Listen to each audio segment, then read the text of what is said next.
शेदा एक भोला भाला सा इंसान था। आज वो अपनी बीवी को लेने उसके गांव जा रहा था। रास्ते में उसने एक जगह गधों को घास चरते देखा। खैर वो अपने ससुराल पहुंचा। बीवी के भाई ने उसे बैठक में बैठा दिया। इतने में एक आदमी दौड़ता हुआ आया और कहने लगा कि भाई, मेरे गधे गुम हो गए हैं, अगर आपने देखे हों तो बताइए। शेदे ने फौरन कहा कि हाँ, मैंने फला जगह गधों को घास चरते हुए देखा है।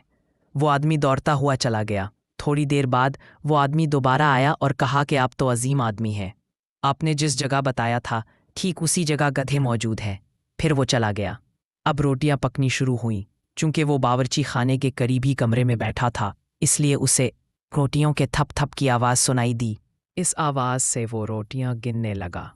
जब उसे खाना पेश किया गया तो उसने 3 रोटियां खा ली। जब चौथी रोटी दी गई तो उसने कहा, आपने कल 7 रोटियां तो बनाई हैं, जिसमें 3 मैं खा चुका हूँ। अगर ये भी मैं खा लूँ तो बाकी सब क्या खाएंगे। साला उसे हैरत से देखने लगा और कहा कि आपको तो उस वक्त बादशाह के महल में होना चाहिए। उन दिनों महारानी का हार गुम है। बादशाह ने ऐलान किया है कि जो भी वो हार ढूंढेगा उसे इनाम दिया जाएगा। जब वो बादशाह के महल पहुंचे तो उसने सोचा कि मैं अगर 40 दिन की मोहलत मांग लूं तो मैं हार ढूंढ लूंगा। उसने बादशाह से कहा कि मैं 40 दिन का चिल्ला काटूंगा, आपको मैं 40 दिन बाद हार दे दूंगा। 40 दिन उसने महल में खूब मज़े किए, लेकिन 40वें दिन उसे बड़ी परेशानी हो गई। उसने हार को अपने हिसाब से इधर उधर ढूंढा, लेकिन हार न मिलना था, न मिला। अब वो खूब परेशान हुआ। रात हो गई थी, लेकिन उसकी तो नींदें उड़ गई थीं। उसके मन में से निंद्रा निकल रहा था।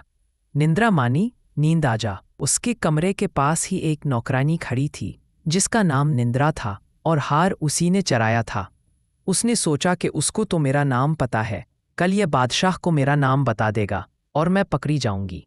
सोदा शीदे के पास आई और उससे माफ़ी मांगी और हार उसे दे दिया। शीदा तो बहुत खुश हो गया। उसने चुपचाप हार लिया और सो गया। सुबह उसने वो हार बादशाह को दे दिया। जब बादशाह ने वो हार देखा तो खुश और हैरान हो गया। उसने शीदे को ढेरों इनाम के साथ रुखसत कर दिया।